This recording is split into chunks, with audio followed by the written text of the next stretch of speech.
This episode of Destructoid is brought to you by Jack Threads.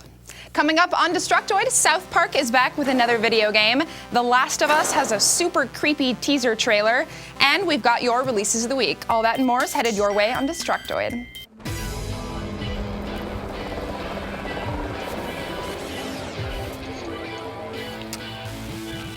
Welcome to Destructoid. I'm Tara Long. And I'm Max Scoville. Did you say something? Nothing. How was your weekend, Tara? Pretty good. Oh, exciting news. I got to play Rayman Origins, and it is awesome. Yeah? Yeah. I played Skyrim, and guess what? That's awesome, too. Yeah, both good games. I had a dream that I was in a Halloween party in Skyrim, and then I got kicked out of the Halloween party, and then I had sex with a girl alien. I'm sorry, our producer is telling you to wrap that story up. Let's move on, shall we? Fine. Another slim week for releases, eh? Of course, Mario Kart 7 came out for the 3DS yesterday for $40, and I can guarantee you someone on Reddit is still mad about it. And if one Mario game wasn't enough for you, worry not, because Fortune Street, the exciting digital board game featuring 29 playable characters from the Mario and Dragon Quest series, comes out today for the Wii for $50 for a digital board game for $50 for the Wii. Now, if MC Hammer backup dancing is your thing, you'll be pleased to know that Just Dance 3 finally makes its way to the PlayStation Move tomorrow. That's for $40, and it features no less than 3 Katy Perry songs, making it an excellent holiday gift option for Max Scoville or your neighbor's 13-year-old daughter, whichever. Don't you make fun of my girlfriend, Katy Perry, who is my girlfriend, for real. Yeah. I have pre-ordered that game because I love you, Katie. Yeah. Anyway, also coming out from Ubisoft tomorrow is the North American release of The Adventures of Tintin, the game, which actually came out in Europe back in October. The game is loosely based off the big screen adaptation of Hergé's classic Belgian comics, and it's now coming out here. And that hits Wii, that hits 360, PS3 for around $40, and it's also coming out on PC, Android, iOS, and DS and 3DS. So literally, if you have a machine in your house of any kind, it can probably play this game. Destructoid's Maurice Tan reviewed the game and gave it a 7, saying that while it's on the short side, it is definitely a cut above the average movie tie-in. A lot of other sites aren't being quite as forgiving with their scores, but I'm personally really curious, so hopefully get to check that out. Also coming out, I don't know if you were aware of this, but the Oregon Trail is coming out for the Wii and the 3DS. That's $20 on the Wii and $30 on the 3DS, and it's a game that will give you dysentery. This is like the 20th release of that game, right? Yeah. I'm pretty sure they've had at least 20 to 25. They have like bred the educational value out of it. It is no longer an educational piece of software. Yeah. But yeah, that's our releases of the week. As always, you can go to our Facebook page at facebook.com/dtoidshow and vote on your pick for this week, or write in Skyrim, because that's probably what you're going to do anyway, because you guys just like shouting that. Yeah. My pick will be Skyrim as well. Now, if I can ask a favor for a moment, can we all just pretend for a second that the South Park game from 1998 never existed, so that I may tell you about the new one, the RPG that sounds totally awesome and also kind of amazingly weird. You play the silent new kid in town, and you make friends with all the kids, and then you get embroiled in some crazy adventure that you no doubt have to get yourself out of in order to save the town. You know, typical RPG stuff. Normally I hate games based off popular TV shows, but this one actually seems to have some promise to it. All the dialogue and voice acting will be written and performed by Trey Parker and Matt Stone, original creators of the series, and the game is being developed by Obsidian, who developed games for the Neverwinter Nights series, as well as Fallout New Vegas, and most recently, Dungeon Siege 3. Next month's Game Informer should have all the details on the game, but we already know that it's going to have 5 classes to choose from, including the Adventurer, the Rogue, the Paladin, the Wizard, and a special 5th class that is as of yet unannounced, something that Cartman apparently makes up for you. We also know the enemy battles are supposed to be a lot like those in Paper Mario, where you'll get hit bonuses for timed button presses. There's even going to be a weapon augmenting system that apparently mimics the materia system from Final Fantasy, as well as a summon system, all of which is going to be running on the Dungeon Siege 3 engine, interestingly enough. In addition to details about the Game Informer article also has a rather interesting interview with the creators of South Park, both of whom are apparently pretty big gamers. That's why they wanted to do this. Parker is apparently a huge RPG fan. He said his favorite game was Oblivion. I wonder if he's played Skyrim yet. Probably. He also says he's completed every game in the Zelda franchise. And Matt Stone, I believe, said that he likes FIFA, which is a sports game, I think. Our producer probably likes that or something. Yeah, I'm actually really looking forward to this because I love South Park and everything. Everyone's like, oh my god, I hope they have the thing from that one episode, and they have this joke and this joke. I hope they have, Man Bear Pig, and it's like, I hope they have new stuff. It's Trey Parker and Matt Stone who are writing it, so they're going to be making original material and not regurgitating jokes, hopefully, and it's not going to sound like fan fiction. That would be cool. Then again, if it sounds like fan fiction, it might not be that far off because South Park, tends to get kind of weird. I gotta say, I haven't been a huge fan of this season of South Park, and I'm hoping that's because they've used all of their creative energy to write this game. I think they're kind of bored with the series and they want to do new stuff with it, so this could be really cool. We'll see. We will have to wait and see. I've never been so excited for an issue of Game Informer. That's not saying a whole lot, though. Yeah. Anyway, so the Spike TV Video Game Awards are coming up this Saturday, and as far as award shows go, they're really stupid. I mean, they're just dumb. Last year they had My Chemical Romance play, and then Neil Patrick Harris presented himself with an award for Best Voice Actor for his role in Spider-Man Shattered Dimensions. That game did have some amazing voice acting. Wow, and he was the only voice actor in attendance. Yeah. On the plus side, though, a lot of new game trailers get shown off at this VGA thing. Last year we saw the unveiling of Skyrim. God, it seems so long ago. I know. Arkham City, Uncharted 3, Mass Effect 3, and to a lesser effect, Thor: God of Thunder. Sony's already gotten the ball rolling on a hype for their trailers, and they released a teaser trailer for a game called The Last of Us. We're going to see an actual trailer at the VGAs themselves, but in the meantime, we have this teaser. The video is cut together with footage of riots and people in masks being quarantined and stuff, and there's a guy with a grizzled American accent talking about how he misses peace and quiet and hot dogs and stuff like that. It kind of reminds me of the intro to the 2003 Dawn of the Dead, the one with Johnny Cash as the man comes around playing. So this is a game about Black Friday, right? Sales! Doorbusters! Where you trample 50% people. off! All your activewear, slightly damaged.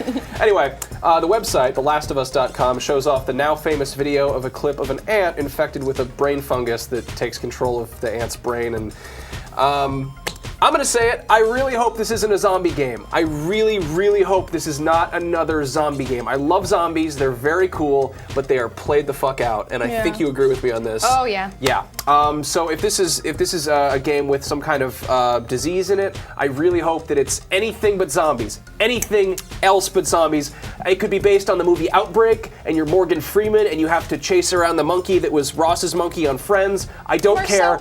Yeah, Marcel, exactly. The Monkey Shines monkey. Yeah. Just not zombies. I'm so sick of zombies. Anyway. Apparently the brain-eating fungus or whatever is actually a real thing. That ant clip was featured on Planet Earth. Yeah, no, it's going to be a freaking Animal Planet game. Just watch. Anyway, that's a PS3 exclusive, and we've only got to wait until Saturday to find out what the hell it's actually about, and then probably another 10 months after that until the game itself comes out. The Spike TV VGAs are going to be live on Spike TV, obviously, at 5 p.m. Pacific time, and probably streaming on the internet. I don't know, but Destructoid will have some people live blogging it. Yeah, we won't be there this year, unfortunately. No, that's okay. Their drinks are really weak. Yeah, they were. I had like 15 drinks, and I was sober as a judge. Anyway, let's take a quick word from our sponsor. I'm going to go ahead and say it, and then we'll be back with a preview of the new Xbox Fall Dashboard Makeover. I love that game. Okay, if you want to slouch around dressed like the town fool, that's fine, but don't complain to me when the girls won't talk to you. If you want to dress like a gentleman and not pay a fortune for new clothes, you listen up right now. Now, whether you're after some new jeans from brands like Ruka or Volcom, or fancy neckties from Mr. John Varvatos, Jack Threads has got you covered. I just bought a pair of Radii high tops this morning for $70, which is $30 less than they are everywhere else. Jack Threads isn't just clothes and shoes, though, either. They've got a huge selection of watches, sunglasses, and covers for phones and laptops. All of this for up to 80% off retail prices every day. Now, normally, Jack Threads is invite only, and there's a wait list to join, but because you watch this awesome show and say nice things about my hair, you guys can cut in line and join Jack Threads right now. Just head over to jackthreads.com/destruct. It's totally free to sign up, and there's no obligation to buy. It helps support our show, and let's face it, you really need a new sweatshirt, so go check it out right now. You do. Take that one off. It's disgusting. Yeah. They need a Jack Threads for ladies. They do. The Jill Threads, if you will. Yeah, we can advertise it on this show, and then 2 people might sign up. Yeah, somebody make it so. So we've talked about it on the show for like weeks now, but tomorrow, Tuesday, December 6th, 2011 AD, the long-awaited fall dashboard update finally arrives for the Xbox 360. And because that nasty embargo is out of the way, we can finally show you a video of what to expect. Squares, apparently. Lots and lots of squares, and some rectangles and words thrown in there too, I guess. The new look is just part of the update, though. Those of you with a Kinect will now be able to boss your TV around like you do with Siri, using voice navigation and the new Bing search functionality to search for games or movies or television. Speaking of television content is kind of a big thing that they're bringing out to the new dashboard. Unfortunately, some of the bigger networks promised earlier won't be ready by launch time tomorrow. We can expect to see Verizon Fios, YouTube, and Vivo on our Xboxes later this month, but we're gonna have to wait early next year for HBO Go, Comcast, and MLB TV, which I guess has something to do with sports balls, I don't know. Menloveballs.go. Yeah, they do. Yeah. But now you got Sci-Fi on there, you got a couple other channels ready to go, and with all these changes taking place, it's kind of only reasonable to assume that consoles are no longer just things that you buy to play games on. They're now full-blown media centers that'll hopefully replace the need for cables or movie rental stores or what have you. Yeah, I heard that the PS3 unveiled its first porn app last week. Really? Yeah. I was gonna say, when is the Xbox gonna get porn on there? They need to like know their audience here. Imagine if you had porn on there, you'd never leave your television. I just jerk off to Dance Central. That one chick with the tube socks is cute. All right, moving on then. Anyway. Max, you're an art school dropout. What do you think of this whole redesign thing? Design-wise, I'm looking forward to it. I think that if you remember the first Xbox interface, that was like the ugliest, most counterintuitive pile of shit ever. And the one we have now, I like it, and I'm looking forward to the new one. So it's supposed to be faster, they say. One of the actual cool things that's not really media related, but they have these things called beacons now. So if you play a lot of multiplayer games specifically, you can send a beacon out to your Xbox or to your Facebook or something that's like, I want to play Call of Duty with people who wants to come play with me, which is kind of cool. As they don't really have much of a matchmaking system now except for in-game. So that's something to look forward to, but I guess we'll see tomorrow when we finally get our hands on it. I really want to connect so I can shout at it and just tell it to do stuff for me. And I hope it's more customizable because, you know, Jessica Chobot is nice and everything, but when I just sign on there and she's just like, strategizing all over the place. Just strategizing makes me all over. uncomfortable sometimes. Yeah. Anyway, that's the dashboard update. You guys will see that on your Xboxes tomorrow. But in the meantime, we have a winner for our Astro A40 contest. You guys recall. Let's get these over here Prize right Patrol. now. Ding, ding, ding, ding, ding, ding, ding, ding. This was our contest to win one of these sweet pairs of Astro A40s, courtesy of astrogaming.com. We asked you guys to send in a video of your best explosion in Saints Row the Third, and here's the winner. All right. Oh man, there's that foxy Helen Mirren. She looks lovely. Yoga pants. Her body is banging. It's the way to go. And I'm not sure if this qualifies as mass genocide, but I like where she's going with this. Maybe it's you know, from Massachusetts, you know.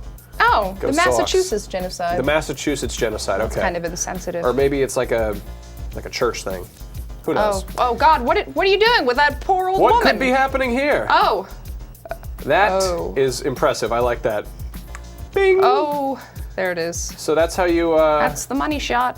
Yeah, that's pinball number. Good God. Oh, there's more. You would have won a super prize if the truck ran over her at that point. Yeah. But still, that's really well done. So. Oh, there it is. Ooh, that's a winner right there. Deal Take sealer. it easy. Cool. So congratulations, the mass genocide. We will be contacting you through YouTube messages, so check your inbox. We want to thank all of you guys for your submissions and give a big thank you to Astro Gaming for donating the headsets for us. Even if you didn't win, be sure to check out all of their headsets at astrogaming.com. They've got some good gifts and stuff for the gamer in your life. Very, very fancy, very nice. So, you can get, you know, customized little magnetic plates on there. They're pretty cool. Yeah. Yep. So one last thing before we go today. As you guys probably noticed, YouTube rolled out their new homepage redesign last week. And as it usually goes when something on the internet changes, a lot of you said it was confusing and frightening. But most importantly, some of you said that it made it harder for you to find our videos. So we want to help you with that. Let's take a little tour, shall we? This is the new homepage. As you can see, there is a new sidebar on the left there that has some social features like G+ and Facebook, and then it's got a big list of all your subscriptions. To the right of that is a giant news feed that shows recent activity from all of your subscriptions. Now, if you have a lot of them, like over 10, it can be hard to filter out the content that you want. Thankfully, there is a hidden pin feature that can help with this. So if you go click on the number of subscriptions above the main feed, it'll take you to the list of all of your subscriptions. From there, you just have the ability to pin whichever subs you want on your homepage.